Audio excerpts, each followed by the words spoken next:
Good afternoon, Commission members and members of the public. In opening meeting this afternoon, I wish to make a brief statement. This meeting of the Commission is to determine an application considered a significant development under Part 17 of the Planning and Development Act. Part 17 grants the Commission temporary decision-making powers to determine proposals that can generate investment in the state to assist with economic recovery as we respond to the global COVID-19 pandemic. Part 17 of the legislation bestows upon the Commission a perceived unlimited level of discretion. However, the discretion must be exercised responsibly. Under the Act, the Commission must have due regard for the purpose and intent of the local planning scheme and the local planning policies, the need to ensure orderly and proper planning and the preservation of the amenity of a locality, the need to facilitate development in response to the economic effects of COVID-19, and any relevant state planning policies and any other relevant WAPC policies. As with any planning application, we have the option to approve the application subject to conditions, approve the application subject to minor modifications and conditions, defer determination pending further information, or refuse the application. This is a considerable responsibility which the Commission takes very seriously. I wish to advise observers that Commission members may refer to technical devices such as phones and laptops throughout the meeting to assist them in considering the information before them. This meeting is being recorded and will be available for viewing on the Commission's website and YouTube channel. On behalf of the Commission, the Department of Planning, Lands and Heritage will respond to any media inquiries relating to this application or the process in consultation with the Office of the Minister for Planning. In opening the meeting, I acknowledge that we meet today on the traditional lands of the peoples of the Noongar Nation, and I pay our respects to elders past and present and extend solidarity and hope for a just and dignified future for all of us. I move to item 1.2. Are there any applications, please, for leave of absence that haven't been already lodged? No, thank you. Attending in person today, myself, the Deputy Chair, Commissioner Cole, Commissioner Brooks, Commissioner Heron and Commissioner Lakey. Attending via Zoom, we welcome Commissioner Adair and Commissioner Hall. I also welcome Matt Buckles from the Department of Transport as an observer this afternoon. We have apologies from Commissioners Bennett and Sandry. I'll move to item 1.3, disclosures of interest. Are there any declarations of interest, please? Thank you. I have one declaration lodged on behalf of Commissioner Bennett. Commissioner Bennett's employer, CLE, is the applicant on behalf of the proponent, and Commissioner Bennett is absent from the meeting this afternoon. Item 1.4, declaration of due consideration. Could all members indicate they have read the agenda, please? Thank you. Item 1.4.1, questions from members and responses from DPLH staff. Questions were raised by Commissioner Hall and the Department of Transport and have been responded to. Commissioner Hall, are you happy with the response? Yes, I am. Thank you, Chairman. Thank you. And Mr. Buckles, on behalf of Transport? Yes, we're happy with that response. Cheers. Good. Thank you very much. We move to item 2, deputations and presentations. And I welcome everyone that is present in order to make a deputation today. I believe we do have deputations in person and via Zoom. You will be invited to join the table or promoted to a panellist via Zoom to deliver your deputation. You've been advised of your allocated time, which will be managed by a timer, which will appear on the screen. You will hear 2 alert tones, the first at 30 seconds, and then when your time has concluded. If you have a PowerPoint presentation, this will be displayed on the screen throughout the deputation, and you are requested to advise as you wish the slides to be advanced. And the first deputation is via Zoom. Over to you, Sam.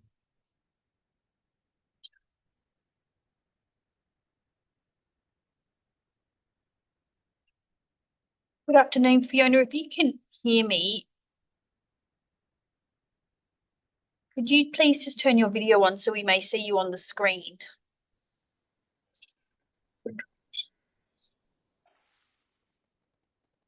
Good afternoon, Fiona. Welcome to the West Australian Planning Commission meeting this afternoon.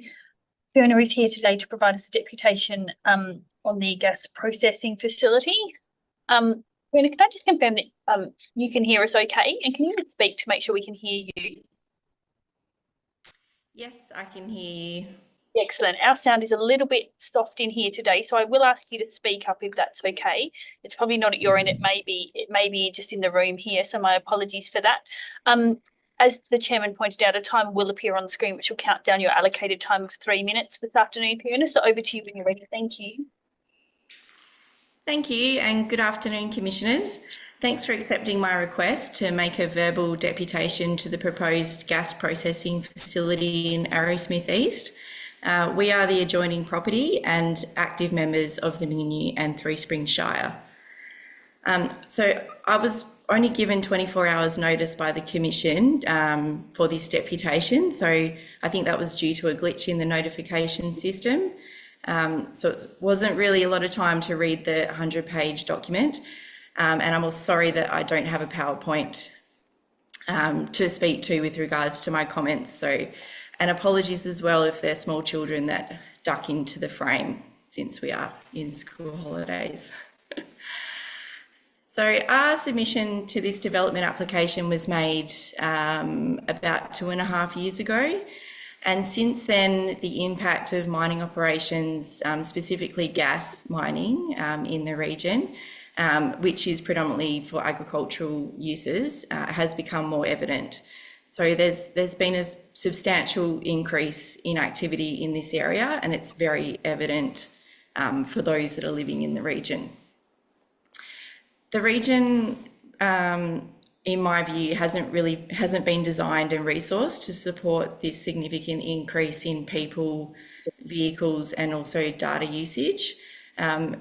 Specifically during the construction phase, which is what we've noticed in the last sort of few years, is very much a construction phase where there's been a substantial number of contractors, technical service providers and other such people in the area, but also in the operating phase of so for example, this gas processing facility.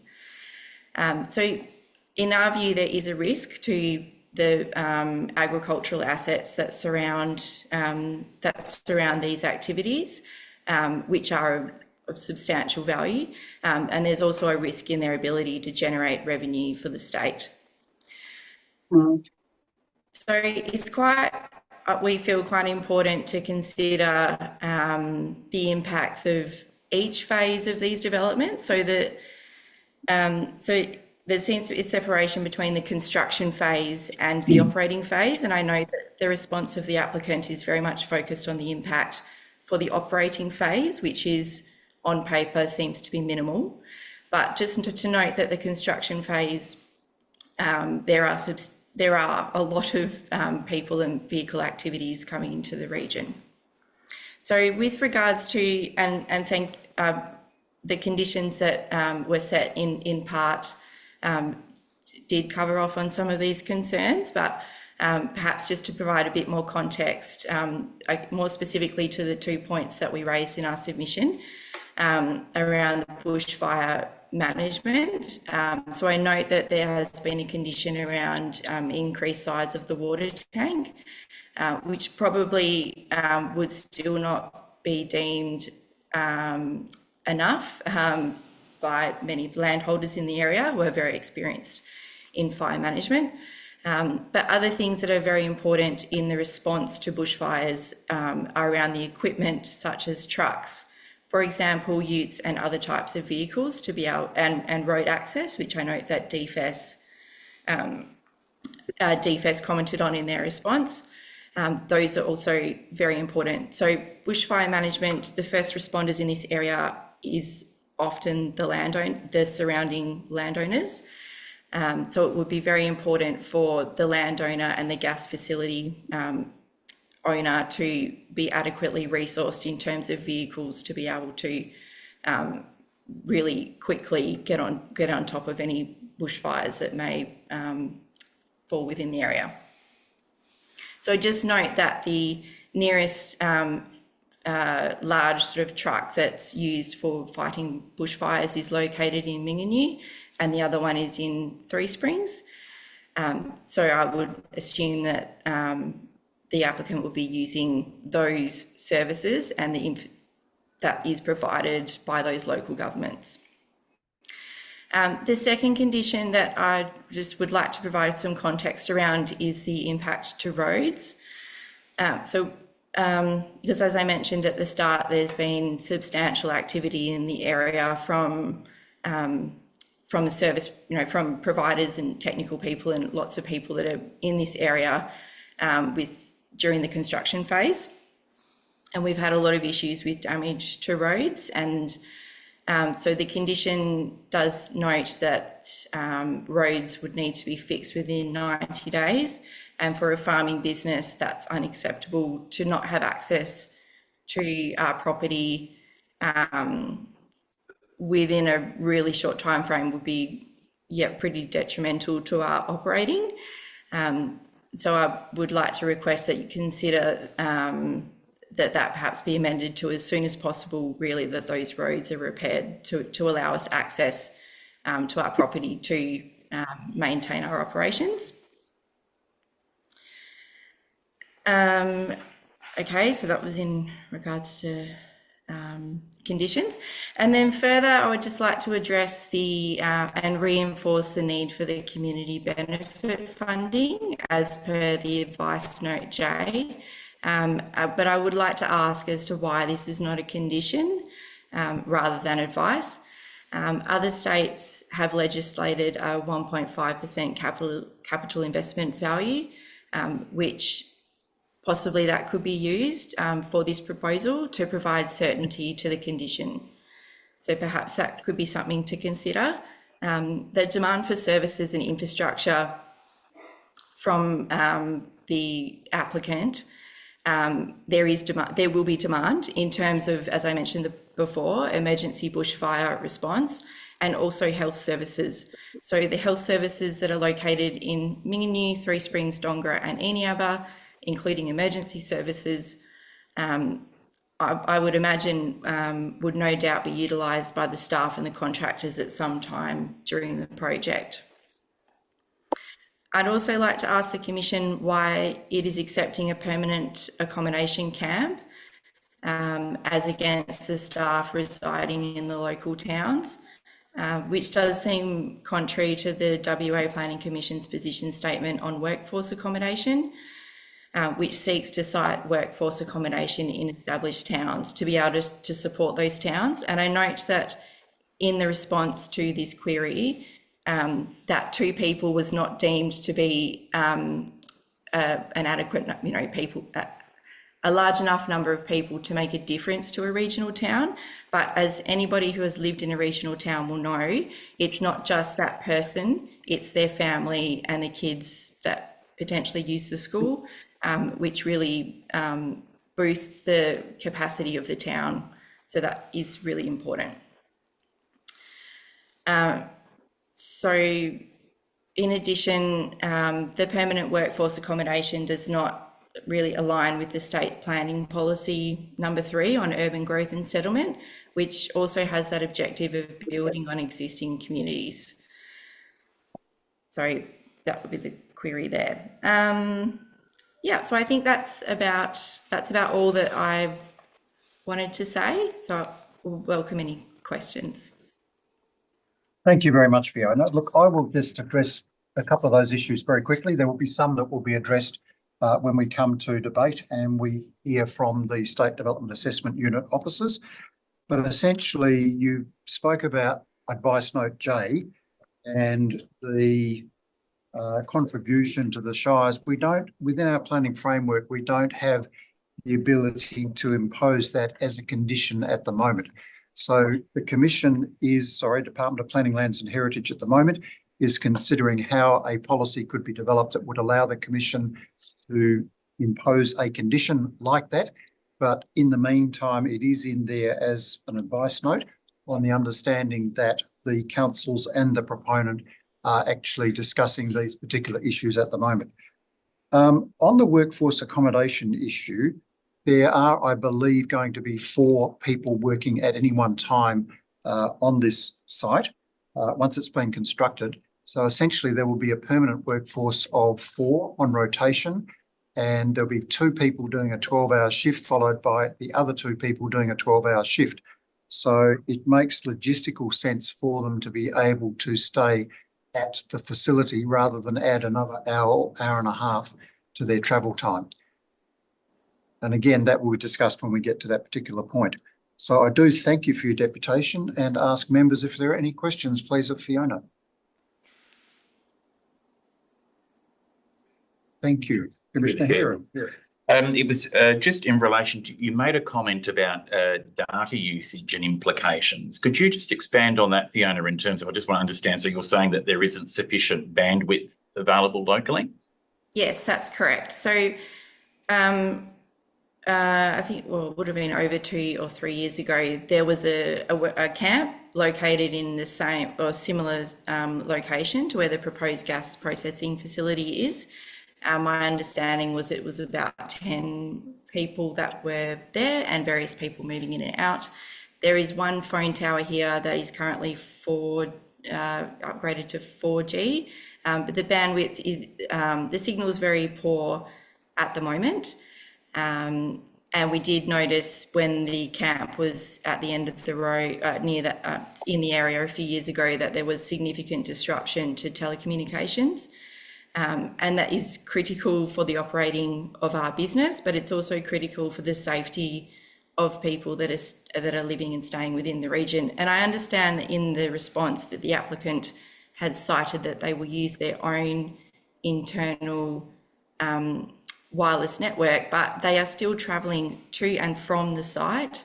So they are still using telecommunications up until the front gate, and that, in our view, will cause a drain on those existing facilities, which is why we mentioned the upgrade to the tower to be able to handle that. Thank you. If there are no further questions, Fiona, thank you again. You're more than welcome. Sorry, Commissioner Hall. Yep. Thank you, Chairman. Hi, Fiona, you mentioned the road and 90 days being too long, and you referred to it being as soon as possible. From a planning point of view, we need to define something. So I'm just curious, what would be a time frame that could be acceptable, acknowledging I know you want it done as soon as possible?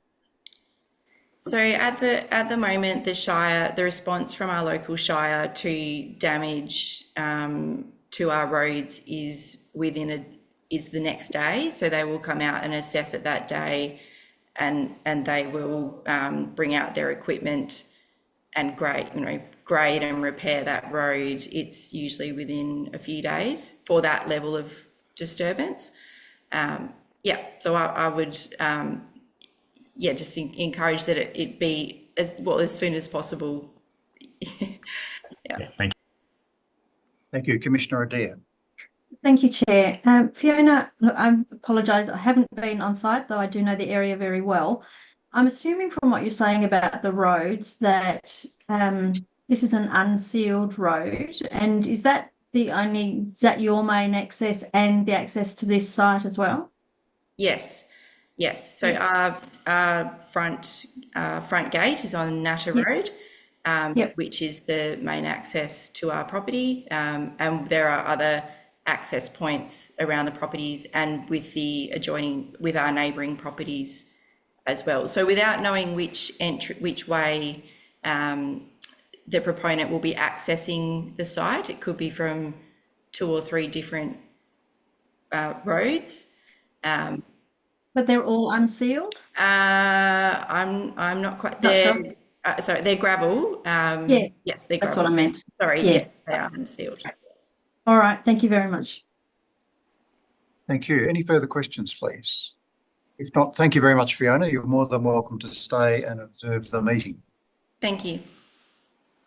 We then move to item 2.2, a deputation on the same matter. And we're joined in person by Daniel Martinovich from CLE and Neil Parry from ADIG. Everyone, if you could join us at the table, please. Thank you.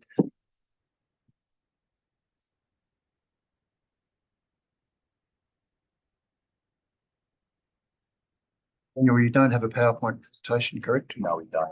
So when you're ready, please go ahead with your presentation. Thank you. Thank you, Mr. Chairman, and good afternoon to you, Commission members and staff. With me is Neil Parry, the Land Development Manager at the Australian Gas Infrastructure Group, who is the proponent for the gas processing facility, the subject of this application.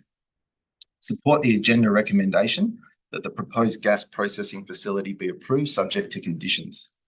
We'd like to thank the SDRU officers for their patience and assistance whilst the project progressed through the environmental approval process. The environmental review took just over 3 years and was concluded in July of this year. Completion of that process enabled this development application to progress to determination by the Commission, with our client now targeting project commencement in March next year. The project is significant to the state, as reflected by its lead agency status awarded by the Department of Jobs, Tourism, Science and Innovation. The project will provide a valuable source of gas for Perth's domestic market, assisting with our energy security, matching supply with demand to minimise price escalation at a time when cost of living is impacting many West Australian households. The remote location of the facility means that its economic value can be realised without impacting local amenity or character. Potential environmental impacts are managed by the ministerial statement, which imposes conditions relating to maximum output levels, maximum clearing, environmental offsets and rehabilitation requirements, to name a few. To accommodate operational personnel once the processing facility is completed, a small accommodation building is proposed. The staffing strategy for the facility has evolved since the application was lodged at the end of 2021. Progressing the detailed design and reviewing the plant operations confirmed that 2 personnel are required to be on duty at a time, working in 12-hour shifts. This means that 4 workers are required over a 24-hour period. Given the remote location of the facility, our client proposes to accommodate the 4 workers on site, therefore eliminating the need to travel to off-site accommodation within a town site. This is critical, as such travel would need to be on remote roads in darkness and after a 12-hour shift, and driver fatigue is a serious and real factor. The risk to staff safety is unacceptable to our client in that instance, hence the proposal to accommodate the staff on site, which is the safest and most practical option. The recommended conditions will ensure that any temporary impacts of construction activities on local infrastructure will be monitored and rectified, which our client is committed to undertaking. There'll also be a construction management plan which will access and the resolution of ongoing management issues. In response to the bushfire risk and the comments received, we've obviously had our proposal reviewed by DFES. They've required some modifications to the BMP, which we're prepared to undertake. That includes upgrading to a 50,000 litre firefighting facility, as well as ensuring access in one way for all weather vehicles, and then firefighting access in the other direction. With respect to the community infrastructure commentary, we only just reiterate the Chairman's commentary that the matter isn't legislated. There's no mechanism to impose conditions for community infrastructure contributions. However, as part of our client's role operating in the region, they are obviously agreeable to liaising with the local shires, and that process has already commenced. However, such arrangements are voluntary. Once again, with respect to the workforce accommodation, whilst the Commission does have a high level position on the matter, the item is dealt with at the local level by the Shire's planning scheme, which enables the approval of workforce accommodation within a rural zone. Obviously, the application of that position statement is reflected in the local planning framework, which would otherwise prohibit such a use within the zone.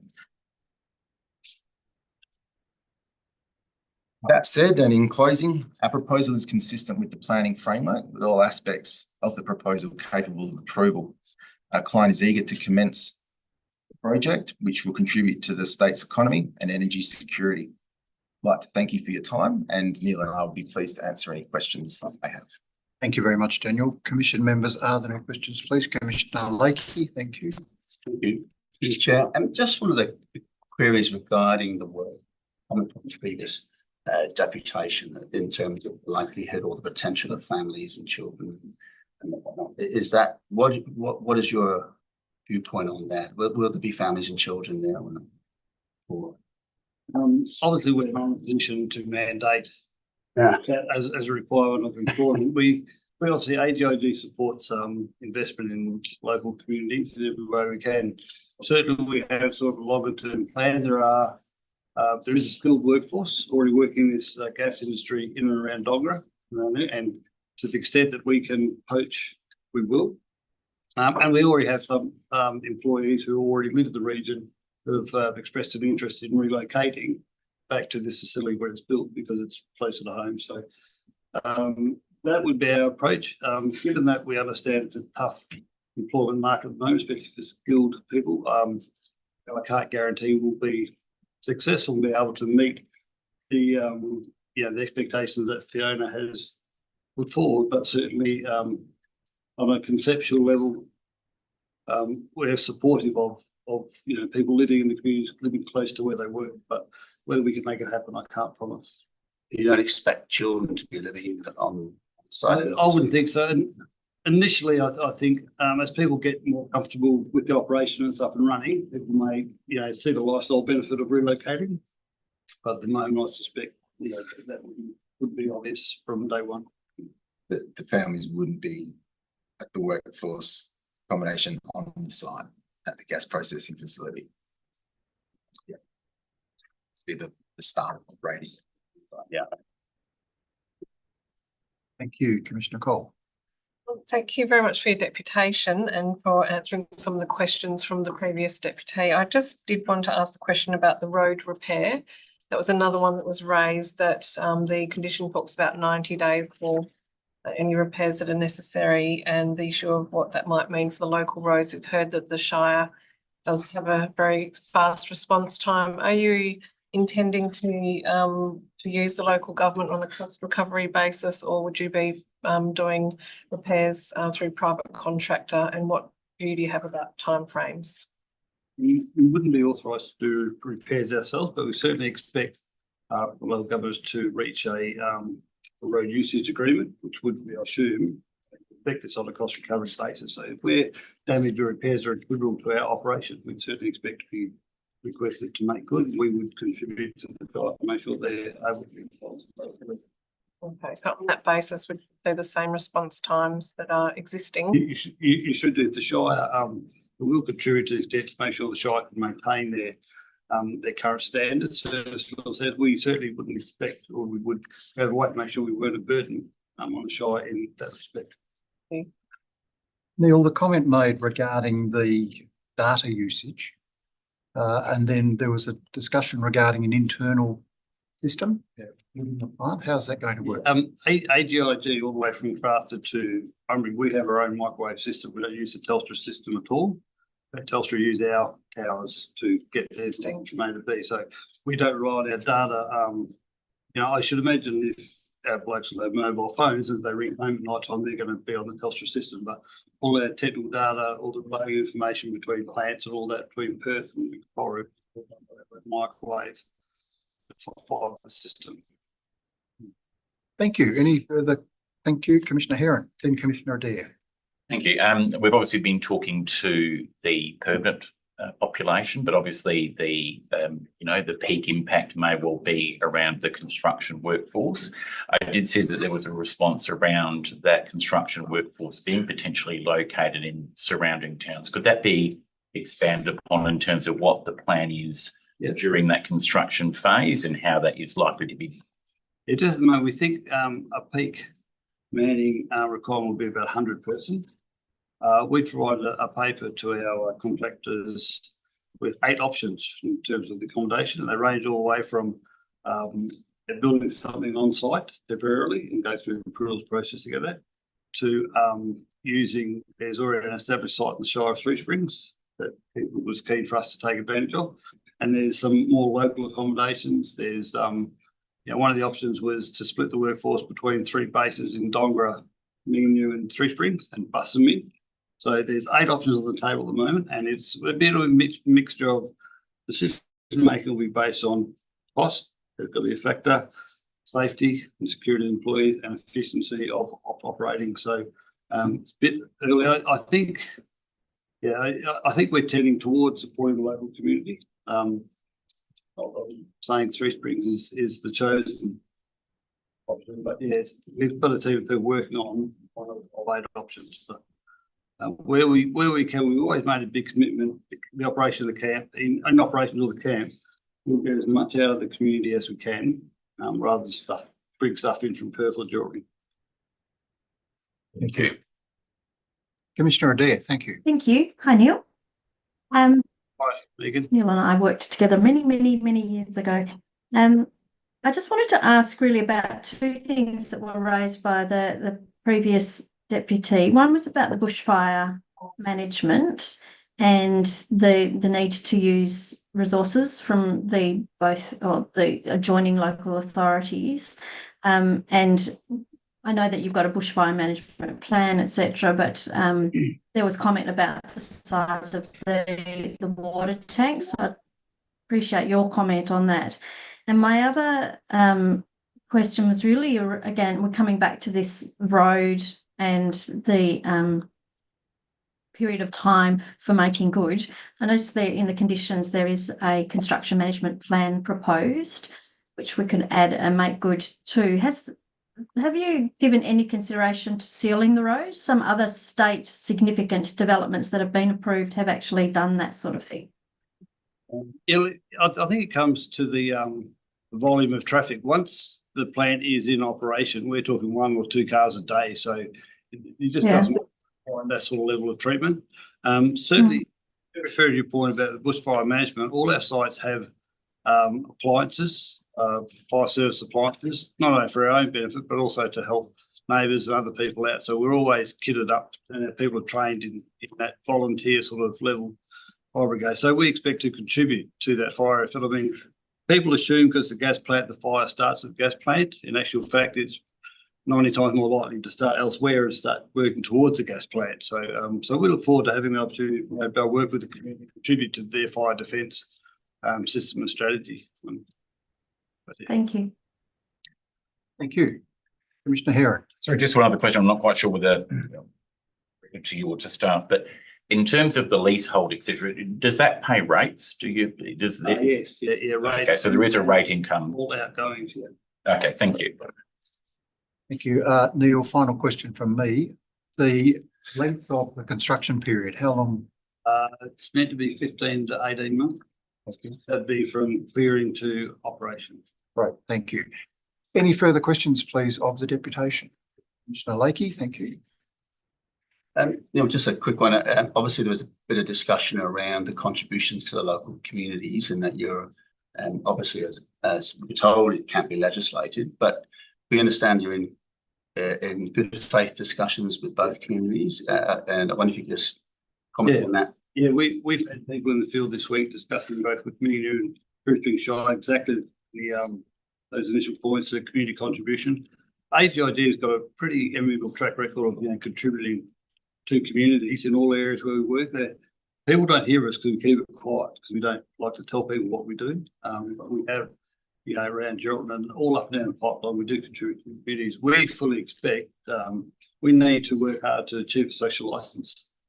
So that'll be Irwin, Minu and Three Springs.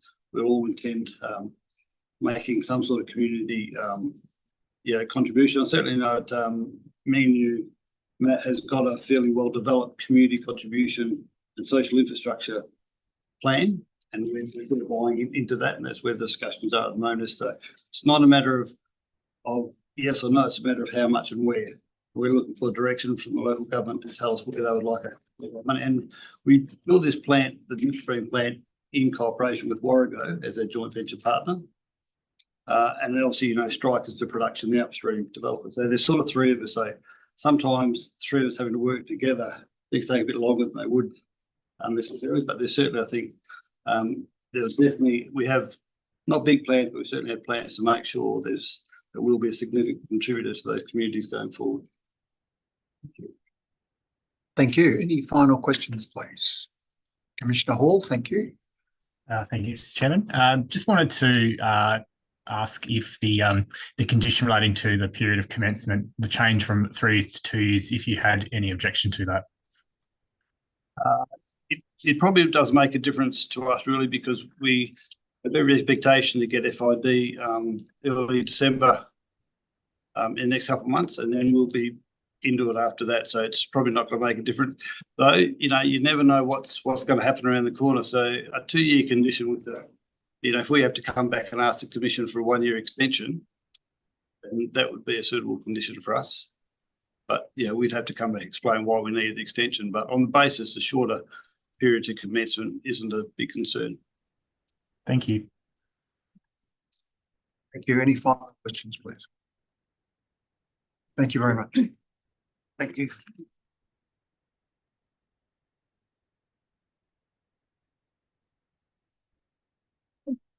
Draw the Commission's attention to the fact that at item 2.3, there is a written deputation from Peter Horwood. We now move to item 3, presentation of key issues by the Department of Planning, Lands and Heritage. And I'm pleased to call on the Director of the SDAU, Paola De Perna, to brief the Commission. Thank you, Paola. The application for the Commission is to determine a gas processing facility in Arrowsmith within the Shire of Three Springs, submitted under Part 17 of the Planning and Development Act. The facility will purify gas extracted from the nearby West Erregulla gas field before piping the gas west to the Dampier-Bunbury gas pipeline. The project is valued at $145 million with a lifespan of 20 years and will generate up to 100 jobs during construction. Once operational, the site will be operated remotely with 8 staff working. The purpose of the position statement, which informs workforce accommodation, as we've heard in the deputations and discussions earlier, is to assist in outlining or providing guidance to the role of the local planning framework in planning and developing workforce accommodation. Whilst the position statement does provide a guide and an outline, I do note that the Shire of Three Springs currently doesn't have a specific workforce accommodation policy. The application has been made by the Australian Gas Infrastructure Group and Warrego Energy and Strike Energy, who will enter into a lease with the state over 85 hectares of unallocated Crown land. As the site falls within the Southern Yamatji Nation Indigenous Land Use Agreement, consent has been provided by the Bundi Yamatji Aboriginal Corporation to allow for the state to grant a lease over the site. The conditions of the lease have been settled between the state and AGIG, and the final documentation to be sent for formal execution within the coming weeks. The lease does include decommissioning requirements and commits the state to allocate the land to the Bundi Yamatji Aboriginal Corporation at the termination of the expiration of the lease. It is open to the Commission to include additional advice notes reaffirming the reference to the provisions of decommissioning as contained within the lease. The proposed development involves the clearing of up to 85 hectares of land in most excellent condition, and no sites of Aboriginal significance have been recorded on the site. The proposal has been assessed through the Environmental Protection Authority under Section 44 of the Environmental Protection Act. And the Commission is reminded that the Commission cannot make a decision to approve the application either inconsistent with the EPA decision or inconsistent with a ministerial statement. Public and stakeholder consultation has been undertaken in accordance with the established Part 17 processes. And the full content of all the submissions have been made available to the Commission members, so the Commission is not solely relying on the summary provided in the report. Submissions from the public and the local governments have suggested that the developer should be responsible for upgrading the local gravel roads and road network and upgrading telecommunication facilities, as we've heard today. Whilst it's acknowledged that there will be construction traffic impacts, acknowledged that there will be construction traffic impacts, conditions have been recommended. In particular, your attention is drawn to condition number 6 and condition number 8. In regards to condition number 6, the construction management plan is to include a detailed traffic management plan. It should include the details of the size and frequency of construction vehicles, parking, manoeuvring, road upgrades and repairs, and the timing of works associated with the construction of the development or any other matters raised by Main Roads or the local government. In effect, these roads would need to be maintained throughout the construction phase, addressing some of the concerns raised in the deputation. It's not just limited to the 90 days of commencing of operation. The purpose of condition 8 is to ensure that there is a baseline for construction of road standard moving into that operational phase. The Shire of Three Springs and the Shire of Minningu have recommended conditions that would require the operator to enter into a social licence to operate agreement. In planning terms, there is no policy requirement or other mechanism by which such a condition could reasonably be imposed, and it provides challenges in terms of clarity and certainty should one be contemplated. However, it's considered reasonable to include the advice note as recommended to ensure the applicant progresses discussions with the shires to reach a mutually acceptable contribution agreement towards community or social infrastructure. Matters raised in relation to bushfire management, water testing, lighting and operational management have been addressed by the applicant or can be managed through the recommended conditions of approval. While the clearing of land has had impacts on flora and fauna within the development envelope, the EPA has assessed that the cumulative impacts on the flora and vegetation are considered limited to a relatively small extent in comparison to the remaining extent of the known regional occurrence. The environmental impacts of the proposal have been addressed through the implementation. Conditions of the ministerial statement, which include greenhouse gas emissions, environment offsets and reporting and site rehabilitation. Overall, the gas processing facility is consistent with the purpose and intent of the Shire of Three Springs local planning scheme and has been assessed as a use not listed on the basis that it does not reasonably fall within the use classes of the scheme. This is consistent with the approach taken by the Commission in determining other similar applications.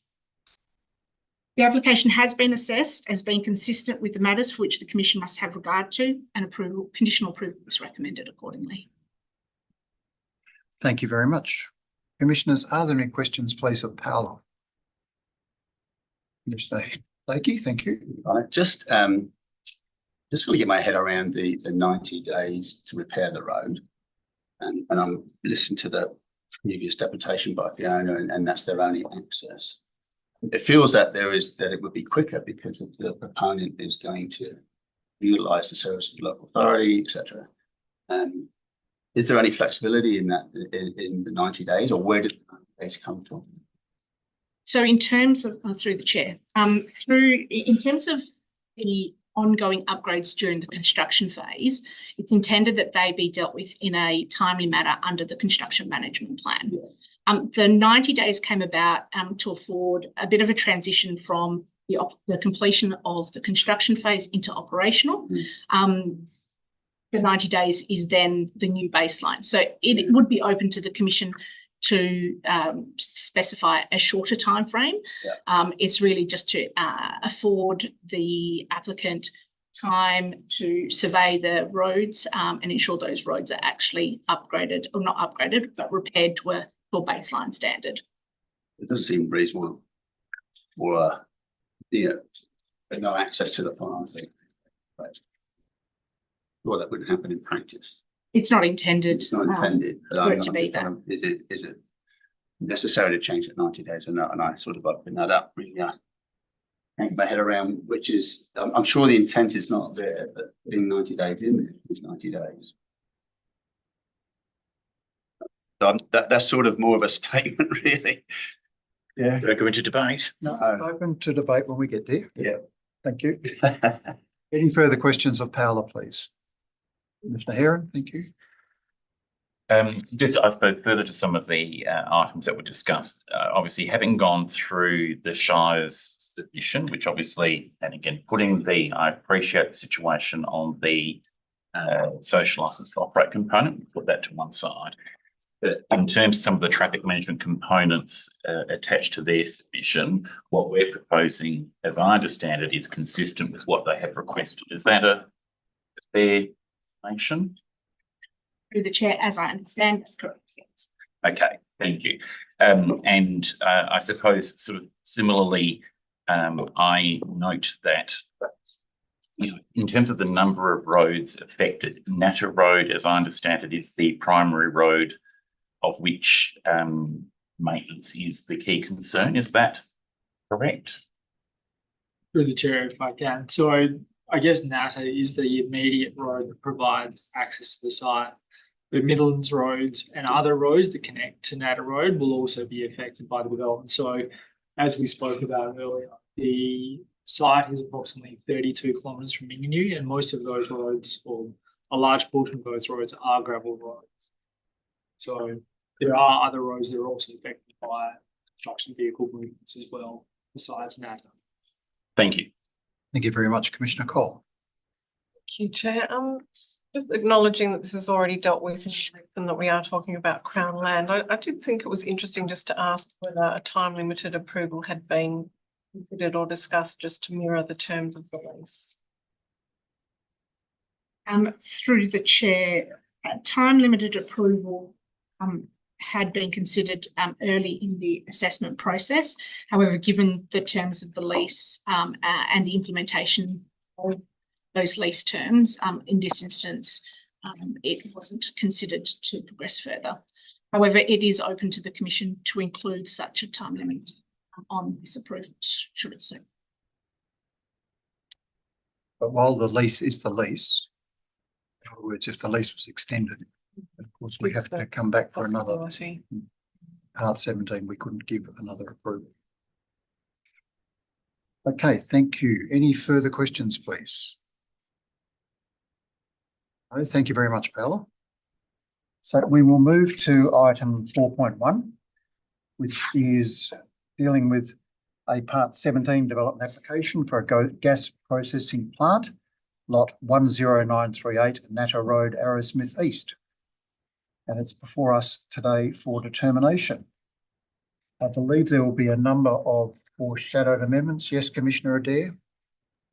Thank you, Chair. Just before we progress, I just wanted to clarify something that I said earlier, just to make it very clear that there is no conflict of interest on my behalf. I worked with Neil approximately 18 years ago and we've had no contact since. Just wanted to be clear. Thank you very much. I will move to the item. Could I have a move and a seconder that we adopt the recommendation? Moved by Commissioner Heron, seconded by Commissioner Cole. Now, are there any foreshadowed amendments? Commissioner Hall, sorry. Thank you, Chair. Yes, I would like to foreshadow a change to condition 1 to change it from the commencement date within 3 years to 2 years. And that's the reason for that is to align with the normal 2-year timeframe that's given on to most development applications or approvals in Western Australia, and to reflect that this is Part 17 in response to COVID. And that the proponent has indicated they wish to commence next year. So I think that is appropriate. And also to foreshadow to include a new advice note to reference the decommissioning requirements that's in the ministerial statement and in the terms of the lease. As the proposal is for I suppose it will cease at some point. It does have an end of life, and it's important to recognise the decommissioning requirements have been considered as part of this application. Thank you very much. If we can deal with them one at a time, do I have a seconder for an amendment to condition 1? Thank you, Commissioner Brooks. Is there any discussion on the amendment from 3 years to 2 years? I will put that amendment. Is there any dissent? No, thank you very much. Can we deal with the advice note now, please, Commissioner Hall? Yes, thank you. So including a new advice note that I'd sent the text through to that was circulated prior to the meeting. Thank you. To recognise the decommissioning.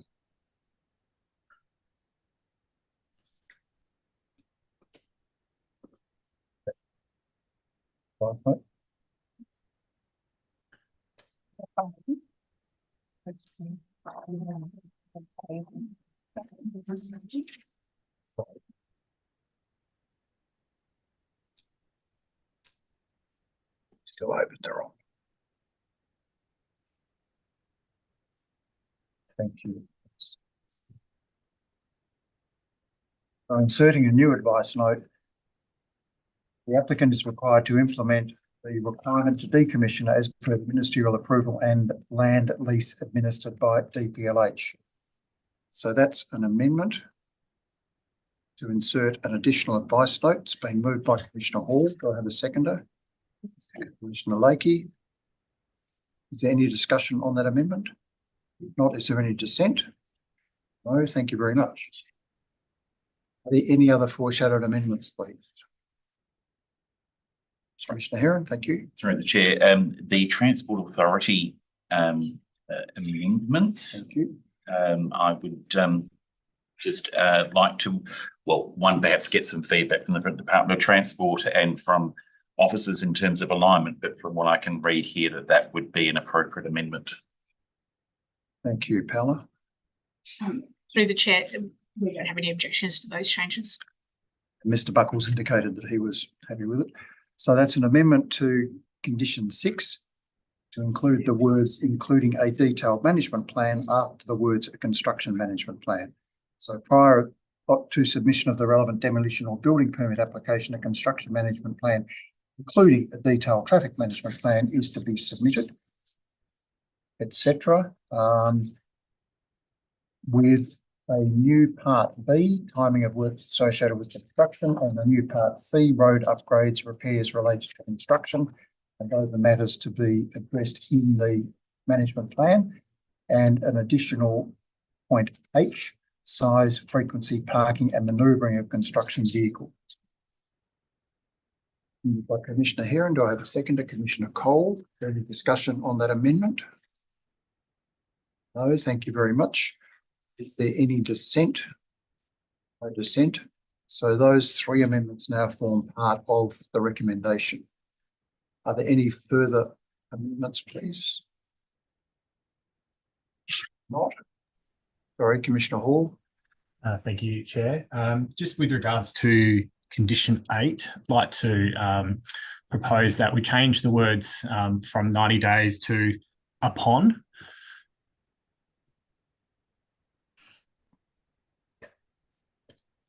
Thank you. So it would read upon the commencement of operations, any damage to public roads, etc., is to be rectified to the required standard at the developer's cost to the satisfaction of the Commission. Thank you very much. Do I have a seconder for that amendment? Seconded by Commissioner Brooks. Is there any discussion on that? Possible to get some advice from the SDAU on that? Absolutely. I wouldn't mind just getting a view from SDAU on any potential issues. That would be a reasonably standard amendment to require all of that maintenance to occur upon commencement rather than 3 months in commencement. Through the chair, in terms of the works or the extent of the repairs that might need to be undertaken, reasonable time should be afforded for those works to be done and completed prior to. The reason why it was set within 90 days, it would allow the operations to commence and then complete that time frame. So at this point, you'd be requiring them to have the works completed immediately on commencement. And so it would either prevent them from commencing operations until those works are actually in place, rather than a balanced view to give them a number of days. So from our perspective, it may be perceived to be a little unreasonable to require it upon. However, it is open to the Commission to set that time frame. Mr. Heron, thank you. Yes, I mean, I understand the underlying intent, but I do think that we're perhaps confusing the notion that upgrades wouldn't necessarily mean that it is untrafficable in that intervening period. I think we need to understand that contextually when dealing with gravel roads, I mean, obviously it may not be at peak condition, and that is really what we're talking about in terms of providing that timeframe as much to assess the condition of the road and determine what works need to be done as it is in terms of the works being done. And I do feel that given the advice we've received about council's current timeframe should a road be decommissioned or, you know, inaccessible, I feel that that would be able to be dealt with, and it would then come down to, if it was based on works, that there would then be a claim made against the applicants from the Shire. So in my view, I think that the 90 days would be a reasonable timeframe in that context. Thank you. Thank you. Yeah, I do agree with Commissioner Heron, and I think just to add to that, some of the amendments that we've just made on behalf of the Department of Transport do elevate the traffic management plan and timing of works and repairs. So I can see the difference between the ad hoc fixes of issues that are going to be problematic to transport immediately versus a longer format in terms of, you know, really sort of bringing the existing environment back to its previous condition. So I can see that there is a difference between immediate and emergency works versus this kind of repair from that kind of broader, more comprehensive perspective. So I do understand the intent, but I think to have a better understanding now of what that 90 days involves, as opposed to the issue that our first deputy, who spoke extremely well about the impacts, I think that we have been able to deal with that through the conditions, condition 6. Thank you. Well, yes, I think you're absolutely right. It's damage and accessibility, and we have to keep it open for fire, bushfire, DFAS, so it's going to be accessible. And I can imagine if it isn't, or there's problems, then it's going to be fixed very quickly, as both the proponent and the Shire and the local businesses would need that. It's a difference between long-term fixing of damage to accessibility. So personally, I'm comfortable with it being within 90 days. Thank you. Any further discussion, please? I'll put the amendment. Is there any dissent? Thank you. The amendment is lost. Are there any further amendments, please? All right, thank you very much. Is there any discussion on the amended recommendation? If not, thank you, Commissioner Heron. Thank you. Through the chair, I just wanted to indicate that I think that there's obviously been a comprehensive assessment, and obviously congratulations to the officers in terms of working through what is obviously a fairly significant item, and there is obviously many balancing and competing elements here. However, I do form the view that on balance, particularly now with those amendments, that we have something which will make a positive contribution whilst ameliorating any undue impacts. Thank you very much. So it's been moved by Commissioner Heron, seconded by Commissioner Cole. Is there any dissent to the amended recommendation? No, thank you. That is approved. Thank you very much. That brings us to item 5, State Administrative Tribunal applications. There are 4 applications before the tribunal at the moment against decisions under Part 17. Item 6, is there any other business, please? No, thank you very much. We then move to item 7. And I would like to thank everyone for attending the meeting this afternoon and declare the meeting closed. Thank you all. Thank you.